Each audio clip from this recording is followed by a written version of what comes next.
that you are in. Amen. I quickly want to read again Psalm 126, and I just want to read from verse 3. And I want to really focus in on this psalm this morning because this really blessed me this week. The Lord has done great things for us, and we are filled with joy. Restore our fortunes, O Lord, like the streams in the Negev. Those who sow with tears will reap with songs of joy. He who goes out weeping, carrying seed to sow, will return with songs of joy, carrying sheaves with him. Powerful, powerful passage of Scripture. Can you say amen? Now in Psalm 126, the background to the story, to the psalm is, the Jews are coming out of Babylon. They have been in captivity for decades. They've been stuck in a foreign land with a heathen culture that is a godless land, people that worship idols. Now you've got to understand the context. For religious Jews, it was very unpleasant to be in a land like Babylon. It was very inconvenient to be stuck in a land that worshiped idols, that had a culture that went against their belief or their ways of doing things. So for them to come out of this captivity was something of celebration. We see and we read in this passage of Scripture how these Jews are now beginning to return back home. They're beginning to look forward to going back to their fatherland, where they can go and start a new life, where they can raise their families, where they can build an infrastructure and have their own nation with its own administration. This is a psalm of celebration. This is a psalm of excitement. You read the joy in this psalm, but that's because people have come out of captivity. They've come out of prison, so to speak. They've been released from slavery, and now they are walking in freedom.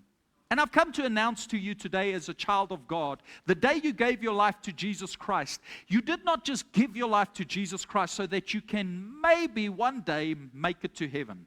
No. You weren't just saved through the cross so that you could go to heaven. That's awesome. That's wonderful. Who of you believe you're going to heaven? Okay, so why is there some of you not stretching forth your hands? Don't you believe you're going to heaven? Look to your neighbor next to you and ask them, are you going to heaven or not? Okay. I believe you're going to heaven, okay? If you are a born-again child of God, the Bible says in Romans chapter 10, verse 9, if you confess with your lips, you believe in your heart that Jesus Christ is Lord, you are saved. That's the qualification for why you can go to heaven. You believe in the cross. You believe in Jesus. So today, I'm speaking to believers. I'm speaking to people that are in the church that have surrendered their lives unto Jesus. Who of you can say amen? Say, I'm a child of God. As a child of God, you weren't just saved to go to heaven, okay? You were saved to live in freedom. Listen to what Jesus says in Luke chapter 4, verse 18. This was the purpose of the ministry of Jesus Christ. He says, the Spirit of the Lord is on me because He has anointed me to preach the good news to the poor. He has sent me to proclaim freedom for prisoners and the recovery of sight for the blind, to release the oppressed. And verse 19 says, to proclaim the year of the Lord's favor. You weren't just saved through the cross so that you could go to heaven. You were saved so that you can live in freedom, so that you can come out of jail. Do you know, I've met a lot of people that are stuck in jail. And it's not a physical jail cell. It's not a physical prison. Some of the people that I've met that are captives are stuck in a self-imposed prison, self-imposed jail. As a result of decisions they made, as a result of mistakes, they are stuck in a jail cell, never believing that they are ever deserving of freedom that came through the cross. There are many that are stuck in their own prison cells. You can't see it with the physical eye, but it's the cell of the soul. It's the prison of the soul. They are stuck in a place of anger. They are stuck in a place of resentment. They are stuck in a place of bitterness, unforgiveness. They are stuck in this jail so to speak, and they are a prisoner to what has taken place in the past. They are a prisoner to what people have done. They are a prisoner to situations and circumstances. Some of the people that are the most captive, you won't find in the jailhouse here in Bethel. No. Some of them are sitting right here in church in chairs, and they feel like they are captives. They feel like they are prisoners. They feel like they are bound. They feel like they are shackles. They can't live life. They can't get excited for the future. Why? Because they stuck. They stuck. They stuck in this prison in their hearts, in their minds, in their souls. And I wonder this morning if you are maybe stuck in a prison cell. I wonder this morning if you are stuck in a place where you feel like you can't enjoy life. You keep thinking about the past. You keep thinking about your mistakes. You keep thinking about everything that you've not done right. Let me just tell you something, and I'll just share my own personal perspective. All of us have messed up at one point or another. Okay, some of you are looking at me funny like you've never messed up. Okay, let me just say it. I'll say it for myself and maybe just a few of us. There are some of us that have messed up, not all of us. There's some that are perfect, holy, and righteous and religious. And that. Oh, no, they never mess up. I never mess up, Pastor. No, not a chance. But I'll just speak for the few of us. Some of us have messed up pretty bad. Some of us have made mistakes. Who of you can agree with me and say amen? Okay, that's almost everyone, I see. At least we are an honest church, okay? You know, I heard something, just something I heard. Because this morning I want to really preach, and I'm really excited to preach to you. And I'm going to try and keep it short. But you know, sometimes when I get excited, I just go over my time. I heard about a preacher that was taken to court, and he was being sued by his congregation for preaching too long. And at the end, when the judge wanted to hand down the sentence, he looked at the preacher and he said, "Do you have anything to say for yourself, Pastor?" And the pastor says, "Just give me 5 minutes." Apparently, court has yet to be adjourned. He's still going on. Everybody say, "Pastor, don't preach long. Preach powerful." Come on, say it. Amen. I want to tell you, you were born to be free. God doesn't want you going around with this heavy burden, thinking about the past, and also definitely not being burdened by what people have done or what they have not done. Walking around in a prison cell, cuffed for life, can't give, can't be happy, can't get excited, can't help, can't be a blessing. Why? Because you're a captive. The Bible says in John chapter 8 verse 36, whom the Son has set free is free indeed. Everybody say, I'm free. You were not born to be a slave, but you were born to be a child of the Most High God. Everybody say, I'm a child of the Most High God. Tap your neighbor and say, it's time to live free. Look to the other neighbor and say, it's time to get happy. Come on, put a smile on your face and manifest some happiness. Come on, just look at your neighbor and just smile at them. Just manifest some happiness. Who the Son sets free is free indeed. You know, when you read Psalm 126, verse 1 in another translation, it speaks about how God restores, how God brings restoration. Everybody say restoration. What does God restore? Oftentimes when God restores, He can do that in the physical. He can do that financially. He can do that in relationships.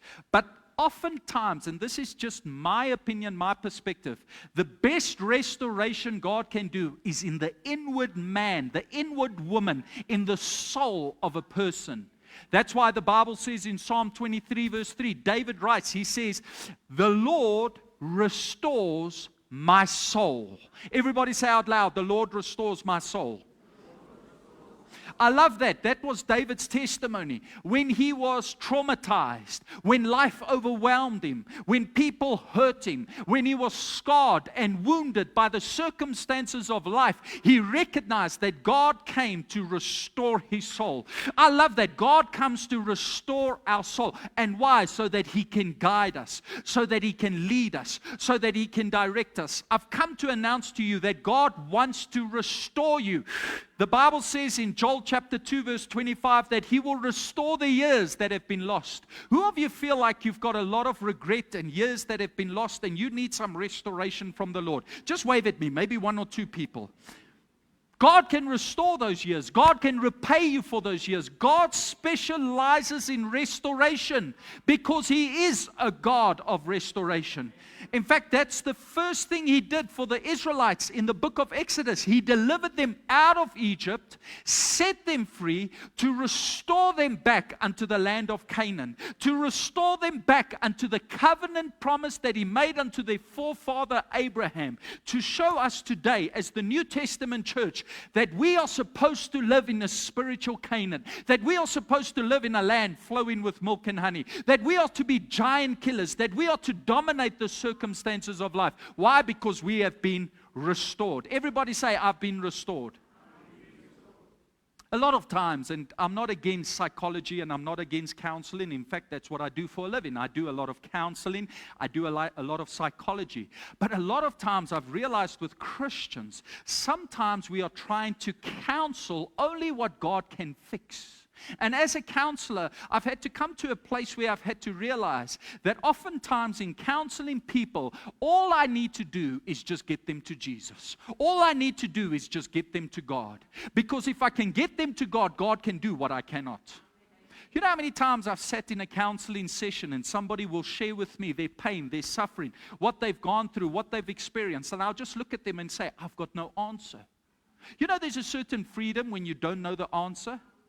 And then I say, but God knows the answer. So let's invite God into the circumstance. Let's invite God into your heart. Let's invite God into your life so that he can begin to heal and restore. That's why Zechariah chapter 4 verse 6 says, it's not by might, it's not by strength, but it's by my spirit, says God. And I've come to tell you today, people can't fix you.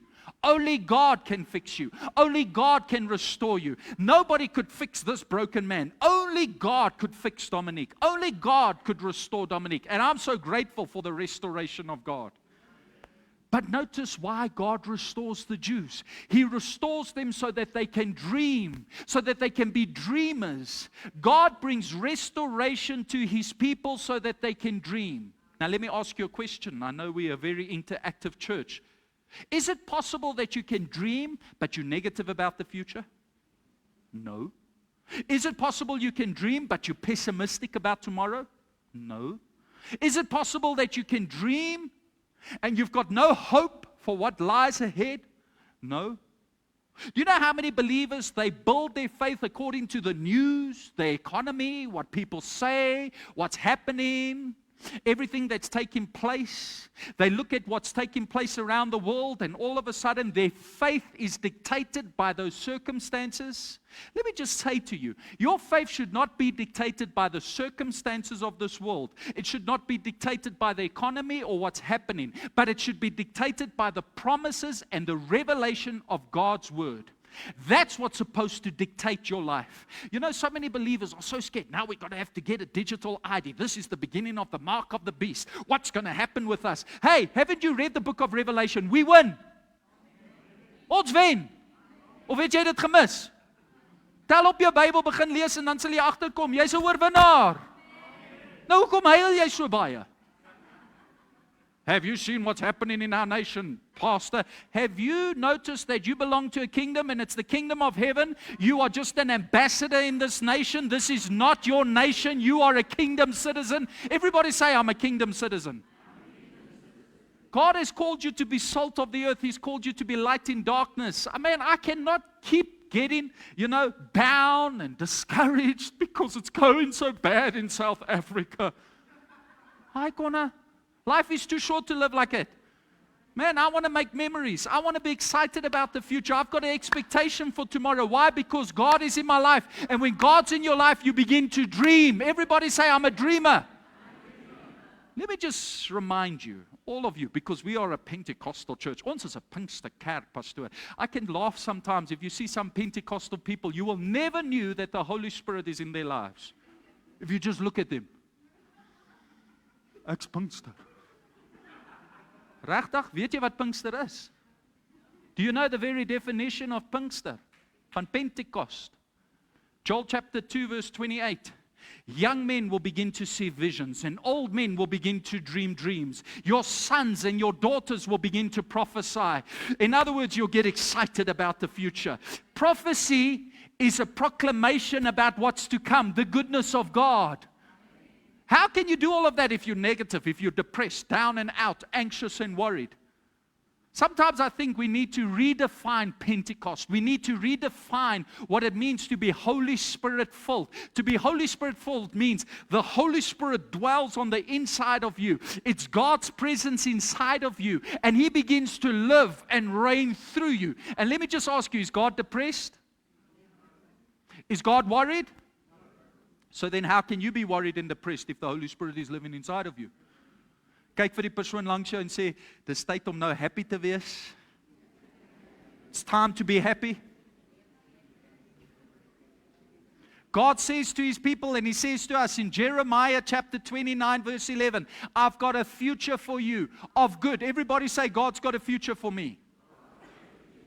And not just any future, a future of good. And He says further in Jeremiah chapter 29 verse 13, if you pray, if you seek me with all your heart, Jeremiah chapter 29 verse 14, I will be found by you. If you want that future, if you want to see my goodness, just begin to pray. Just begin to seek me. Can it be an indication of worry and stress in your life that you need to actually spend more time in prayer? Dat jy moet meer tyd spandeer in gebed, dat jy moet meer tyd spandeer in die Here se teenwoordigheid, bietjie meer kerk toe kom. Nou dis nie julle nie, maar daai mense wat kyk op Facebook, hulle. It's them. Everybody say I'm blessed. Everybody say I'm too blessed to be stressed. Look to the person behind you and say stop stressing. Come on, stop stressing, stop worrying, stop being concerned. But you see, this is the problem Israel had. I know we're having fun this morning and we're all happy and excited. I'm happy and excited, okay? Psalm 137, you know, they went into captivity. Psalm 137 verse 2. If you just page a little bit in your Bible, you read of actually the emotional state that the Israelites had when they went into captivity. The Bible says they were so depressed when they went into captivity, when they became prisoners, when they became slaves in Babylon, that they went and they took their harps and they hanged it on trees in Babylon. In fact, you all know that song, By the Rivers of Babylon. You know it's scriptural, Psalm 137 verse 1. Yeah, die mense, hulle vat goed van die Bybel af. They don't realize they violated a copyright. They can't take stuff from the Bible. Psalm 137 verse 1. By the rivers of Babylon, we sat down and wept. Why did they weep? Because sometimes life knocks the wind right out of you. And sometimes if you go through continuous pain, continuous suffering, continuous disappointment, continuous rejection, continuous circumstances, what happens? You can become discouraged. To the point where you say, you know what? Is it even worth it to worship God? Do you know how many Christians have hung their harps? Do you know how many believers have laid down their faith? You know, I've seen this. This is my personal observation as a pastor. Sometimes the first sign of backsliding, die eerste teken van 'n teruggevallen Christen, the first sign is they lose their worship. They don't worship God like they used to. I remember a while back, there's a couple that I love, and I love them very dearly. They were in this church, and one day when I looked up, I saw they don't have joy anymore. They can't worship anymore. And you know, it breaks my heart as a pastor when I see that they've lost their worship. And why does a person lose their worship? because of repetitive cycle of pain. You know, it's one thing to go through pain once. It's one thing to experience disappointment once. It's one thing to go through a trying, difficult circumstance once. But when it starts repeating itself, this is what makes us discouraged. This is what steals our joy. This is what robs us of our hope. Is there anybody that can testify with me this morning? And that's what happened. They went and they hung their harps. They started backsliding in their faith. Let me tell you, backsliding does not begin with sin. It begins when you start hanging your harp. Let me tell you, if you want to stay out of sin, just keep worshiping God. If you want to stay out of sin, just keep your eyes on Jesus. If you want to stay out of the temptation of the devil, just keep going to church. Just keep doing what you can do. Everybody say, I'm going to keep worshiping God. I've come to tell you today, you've got to unhang your harp, pick it up and begin to worship God again. The devil knows that if he can rob you of your worship, he can steal you of your joy. And that's what happened to the Israelites. They lost their worship. They stopped praising God. They became so discouraged. They hung their harps. And it was never meant to be like that. Now, you know what? To me, worship is not just music. Worship is warfare. The devil knows this. Listen to what I'm saying. I'm almost done. Just give me another hour or two. I'm almost done. Worship is warfare. Everybody say worship is warfare. For me, worship is not just coming to church and singing and lifting up my hands. That's one form of worship. But I believe that if you can truly worship and get into the Spirit, you will see God begin to move on your behalf. Who of you believe that? I'm talking about the kind of worship that makes devils run. You know, the Bible says in 1 Samuel chapter 16, verse 23, that when David started worshiping God, the demon that was upon King Saul had to begin to flee and run. Who of you want to worship God like that? Wie van julle wil die Here so aanbid dat die duiwel moet begin vlug uit jou huis uit? Die duiwel moet begin vlug uit jou huwelik uit. As jou kind gebind is met die duiwel, jy begin net die Here aanbid en poeps, daar gaan daai duiwel.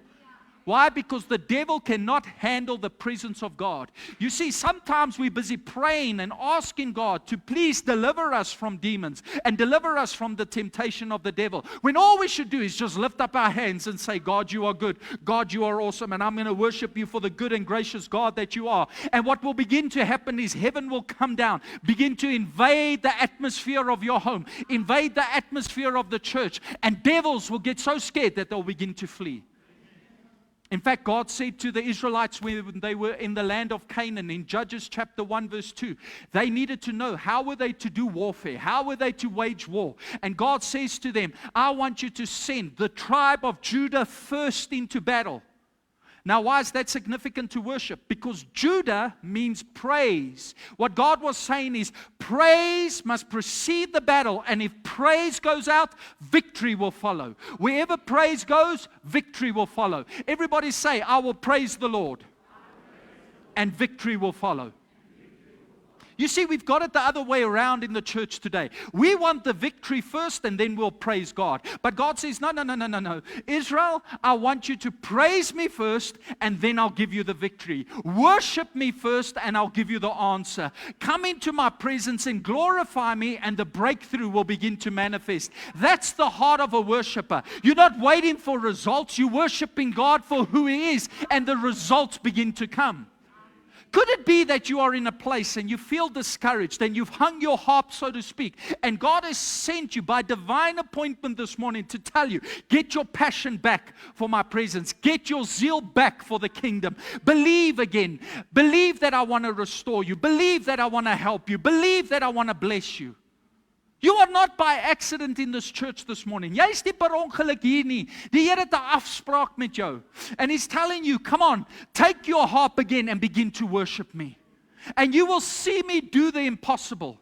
The Bible says in Joshua chapter 6 verse 2 that when the Israelites started shouting and praising God, the walls of Jericho began to fall. Oh, I love that. God can do the impossible. God can do what no man can do. God can do what you think is impossible, and He can make it possible if you could just worship Him. I've seen that happen so many times. When I was in lack, when I needed provision, I would just begin to worship God and say, thank you, Lord, that the Bible says in Psalm 23, verse 1, the Lord is my shepherd. I shall lack nothing. And I stand upon that scripture and I begin to worship God. And I'll worship God until I feel in my spirit, it's a done deal. It's done. You know, Paul and Silas had this conviction. The Bible says in Acts chapter 16, verse 25 to 26, at midnight, everybody say midnight. In the darkest hour of the night, the Bible says they began to worship God with shackles on their arms and bonds on their feet behind a jail cell. They just began to worship God. Man, that is not how modern Christianity works. We want to be set free from the jail cell before we worship God, but not Paul and Silas. They just started worshiping God. And the Bible says there was such an earthquake that it broke open the jail doors, so much so that it even broke open the doors of the other prisoners, and everybody was set free.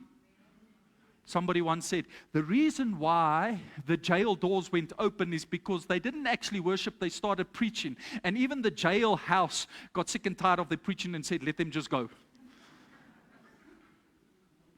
But that's what happened. That's what happens when you start worshiping God. Freedom comes. Freedom begins to reign. Just worship God. And the Israelites had to unhung their harps and start worshiping God to see the breakthrough manifest. And you know what? They had a testimony. The heathens in Babylon, the unbelievers, even started testifying and saying, wow, God has done good things for you guys. Psalm 126 verse 2. God has done good things. Wow, God is awesome. Isn't it funny how sometimes people that don't serve God like they should can testify about the goodness of God in your life? Isn't it funny how sometimes the unbeliever can testify about the believer's blessing? Let me just say something to all of you. I want to say this prophetically, and I want to say this with as much love and as respect as I can. God wants to give you such a testimony that people that live in the world are going to start testifying that God is real because they see the blessing of God upon your life. And you've got no other way to explain it but to say, God. It's all God. Everybody say it's all God. I believe that God wants to use your life to be a testimony to the world out there that He can provide, that He can heal, that He can restore, that He can deliver, that He's the same God of the Bible. He's the same God that split the Red Sea open for the Israelites. He's the same God that will do the same for you. And somebody else will see it in your life and they will begin to say, wow, God is good. If God could do that for you, He must surely want to do that for me. Who of you want to be a testimony for the goodness of God? Ek wil 'n getuienis wees vir die heerlikheid van God. Ek wil hê mense moet kyk hoe ek leef en sê, wow man, I want to serve God like you. I want what you've got. I want the joy that you've got. I want the peace that you've got. The heathens began to say the Lord has done great things for them. And the Bible says in Psalm 126 verse 3, they even began to say, wow, the Lord has surely done great things for us. Joh, die Here is goed vir ons. Hey, God is good. God has blessed us. Who of you can testify with me? God is good. You see, throughout the Old Testament, God is constantly encouraging the Israelites. Look back and see what I've done. Look back and remember my wondrous works. Look back and celebrate my miracles. Why? Because sometimes looking back and looking at what God has done, how His answered prayers gives you the strength and courage to move forward. I know you've been through disappointment. I know you've been crying and weeping. I know your heart is broken today. I know you've been disappointed. But can it be that in the midst of everything, God has been good to you? Can it be that God has provided for you? Can it be that God has put a roof over your head, that He's put food on your table, that He's put clothes on your back? God has kept you healthy. Where other people went under in this economy, you're still above, you're still surviving. Maybe you don't have everything you want, but God has been good to you more than you deserve. Can you testify with me today? God has done great things for me. You see, the devil wants you to focus on everything that's not working. He wants you to focus on the unanswered prayer. He wants you to focus on the breakthrough that's delayed. The devil wants you to focus on the disappointment, and he wants you to focus on the mistakes of the past and everything that's taken place so that you don't remember the goodness of God. And this is where depression begins to set in. This is where we begin to feel overwhelmed in our emotions because we feel things aren't working out. But I've come to tell you today, the devil is a liar. Because he doesn't want you to have a testimony. Because the Bible says, listen to this, Revelation chapter 12 verse 11. We overcome the devil by the blood of the Lamb and the word of our... Everybody say, God wants to give me a testimony. No matter what you're going through right now, no matter what you're facing, on the other side of that obstacle, on the other side of that problem, on the other side of that pain, God has got a testimony for you. God wants to give you a testimony. He wants to come through for you, and trying to solve it by yourself is only going to drain you. Sometimes you've got to get to the end of yourself and say, I can't do it. I need the Lord. Sometimes it's good just to lift up your hands and say, I surrender, God. I surrender. Just have your way, Lord. Just do whatever you want. And I love it. The Bible says they had great joy. They were singing about the praises of God. They had great joy. Did you know that joy is an indication of God's presence in the life of a believer? The Bible says, Galatians chapter 5 verse 22, that joy is a fruit of the Spirit. Nehemiah chapter 8 verse 10. I love how the Amplified Translation says. It says, do not be worried, for the joy of the Lord is your strength. Everybody say out loud, I will not be worried. For the joy of the Lord is my strength.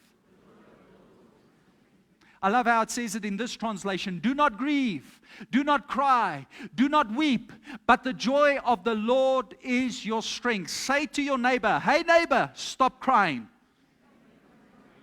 Stop weeping. Stop being worried. Stop being concerned. Who of you are receiving a word this morning? And yeah, they were excited. Yeah, they were happy. And then they do something. The Bible says in Psalm 126 verse 3, they prayed. One moment they're praising God, the next moment they're praying. One moment they're worshiping God for what He's doing, and the next moment they're asking God, please restore our fortunes. Lord, please do something more. You know what I love about the people in this passage? They weren't content with the breakthrough they received. They said, no, we want more. I just want to ask you today, as a church, as believers, as Christians, have we become content with what God has done? Let me just say this to you. I love you. I'm glad you're here this morning, but God wants to do more for you. Don't get complacent. Don't come to a place where you believe God's best is behind you. No, God's best is before you.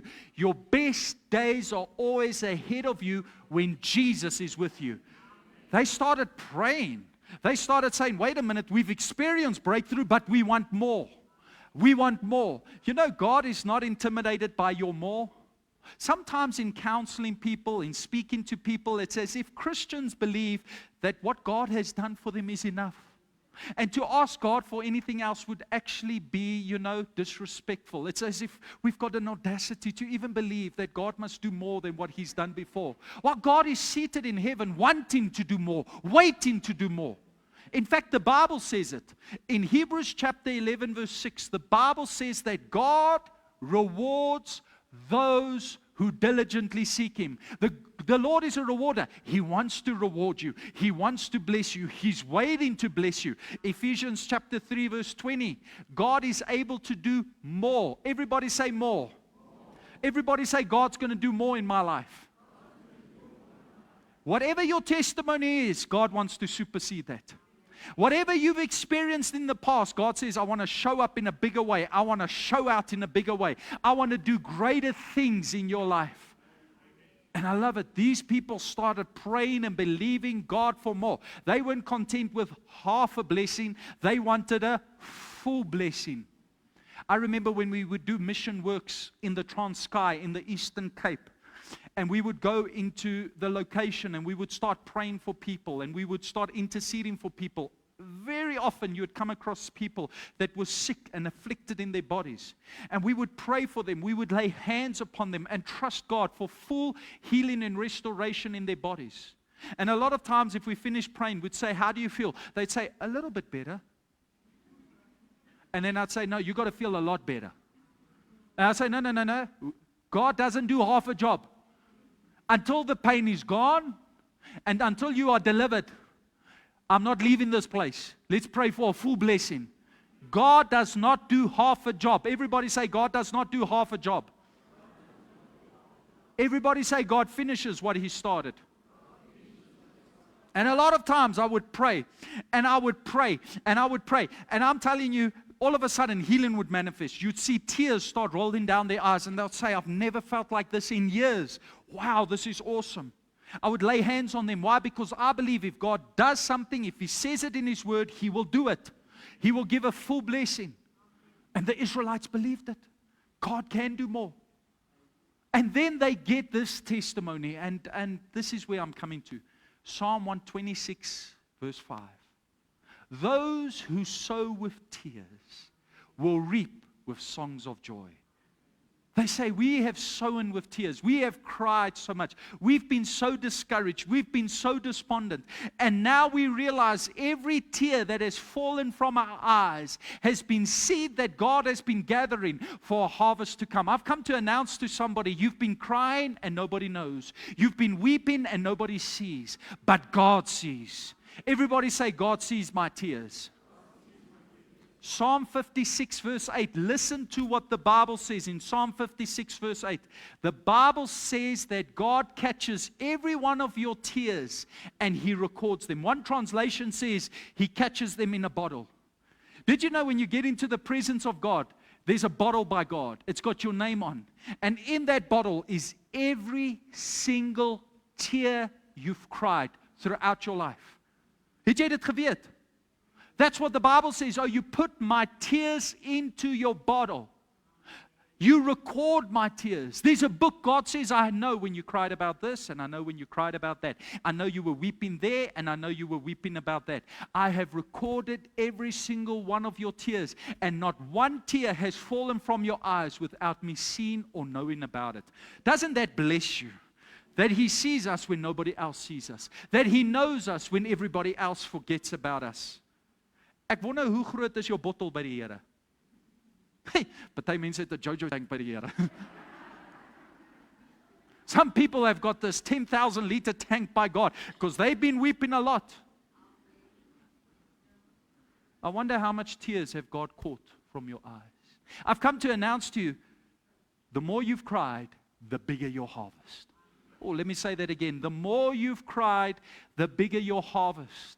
The more tears that have fallen from your eyes, the bigger the harvest that is to come. The bigger the joy it's going to be. Look, God is going to measure your harvest according to your joy. God is going to measure it. Every seed, every tear that has fallen is seed that has fallen into the ground. And God says, I'm about to bless you with a harvest. Watch what's coming. You don't know what's coming. You can't see it coming, but when it comes, you're going to have to testify it's God. Who of you can say amen? Everybody say out loud, a harvest of joy is coming. Tap the other neighbor, not the one you've been speaking to throughout the service. Tap the other neighbor and say, neighbor, a harvest of joy is coming.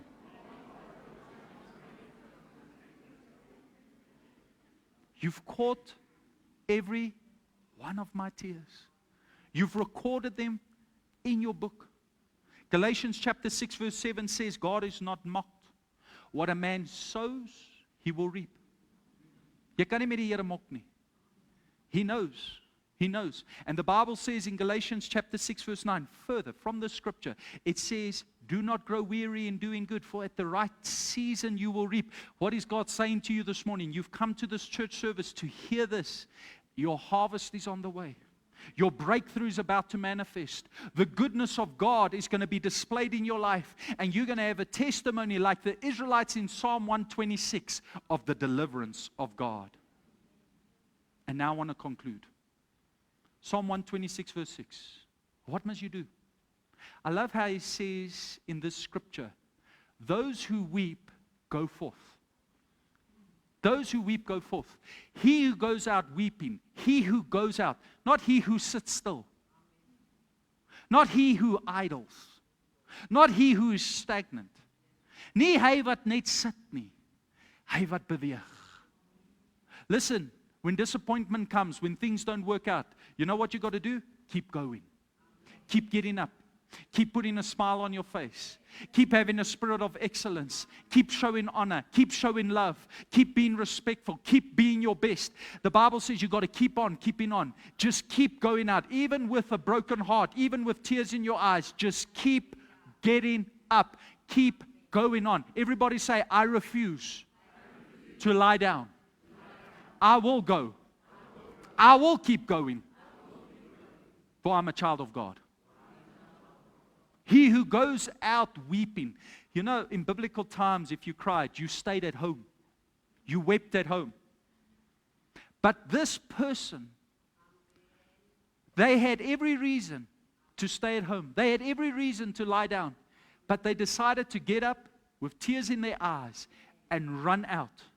And they kept being their best. And the Bible says they returned with songs of joy. They went out weeping. They came back laughing. And I've come to tell you, you've gone out weeping, but you're going to come back laughing. You're going to come back giggling. You're going to come back joyful. You're going to come back excited. Maybe today you leave the church, your heart is broken, but next week you're going to come back, you're going to be excited, you're going to be happy. Why? Because God is about to give you a fresh testimony. Maybe you came into this year brokenhearted. When you get out of this year, when you go into the new year, you're going to have a song of joy. Your mouth is going to be filled with laughter. You're going to be excited about the future. Why? Because 2026 is going to be your year of testimony of God doing more. Who of you are in agreement with me? And I love what he says, you will return with songs of joy carrying sheaves with him. You've got to understand the agriculture picture. It's like a farmer going out, he's crying, nothing is working out. The fields are empty. And as he goes out crying, all of a sudden something happens. There's a supernatural blessing that comes upon his land. And a harvest begins to manifest. And he gets so excited that he takes the harvest, he carries them in his arms, and he runs back home and he says, look at what the Lord has done. God has multiplied my blessings. God has made room for me. God has given me breakthrough. I've come to tell you there's a multiplication blessing. God's not just going to bless you, but He's going to multiply His blessings unto you. As you put Him first, as you make Him the priority, you're going to have a multiplication blessing. A make no sense, ridiculous kind of blessing that you're going to say, look at what the Lord has done. Jy gaan daai liedjie sing. Look what the Lord has done. He healed my body. He touched my mind. He saved me. Where's my singers in this church this morning? Moet ek alleen sing in hierdie kerk? You know, somebody once said to me, Pastor, you've got an anointing. I said, oh, thank you very much. Yeah, an anointing to empty the church when you start singing. Who of you are ready for multiplied blessings? Come on, you've got to put your hands to the sky and just worship the Lord. Right there where you are, just lift up your hands and begin to worship the Lord. Begin to thank Him for the breakthrough that's going to come. Thank Him for the harvest that's going to come. Thank Him that every tear that you've cried has become seed for your harvest. I'm going to ask the worship team to come to the front, please. Lord, I thank you that we can lift up our hands to heaven and we can worship you for your goodness. We can worship you for your love. We can worship you for what you've done, for the good, gracious, and merciful God that you are. Thank you, Jesus. You may drop your hands and just keep your eyes closed and just keep your focus on Him. Just for a moment, we're not done with the service. God wants to do something in this place, and we're going to give room for the Holy Spirit.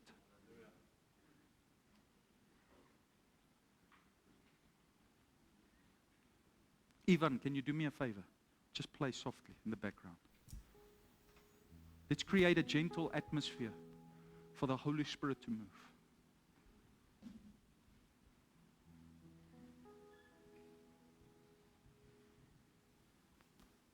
He's in this place. Your Lord is in this place. And He sees you. He knows about you. He knows you feel helpless. He knows you feel hopeless.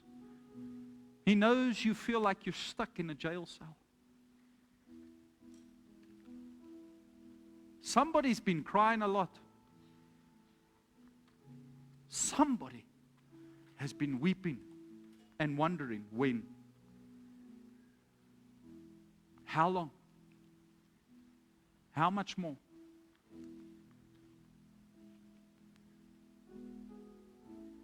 But this morning, God is here saying to you, I've caught your tears.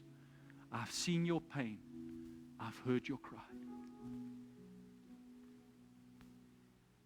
You feel like everybody's taking from you. Jy voel asof almal van jou vat. Jy word net leeg getap. Jy moet gee.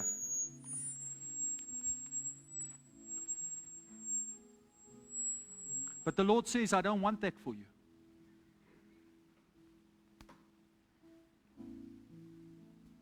I want to help you. I want to give to you. I want to give you the wisdom, the comfort, the strength you need. This morning, as we were praying, we felt it strong in our heart that there's discouragement in this place. There are people seated here today, discouraged. You've gone through a lot. You've been through a lot. You believe, you're faithful, you're trying to be good, but you've been through so much. And this morning, this service, this preaching has come to a standstill because God wants to come and deliver you out of your prison cell. He wants to deliver you out of that place of captivity. And He wants to bring you to a place of freedom where you get your smile back, where you get your joy back, where you get your happiness back. You haven't been happy in a long time. God is here this morning. He wants to give you back your joy. If you are here this morning and you say, Pastor, please pray for me. I feel discouraged. I feel overwhelmed. I really need prayer. If that is you, just stretch forth your hand. I want to pray for you this morning. His hand's going up everywhere. For every person that lift up your hand, I want to ask you one favor. Would you please stand to your feet?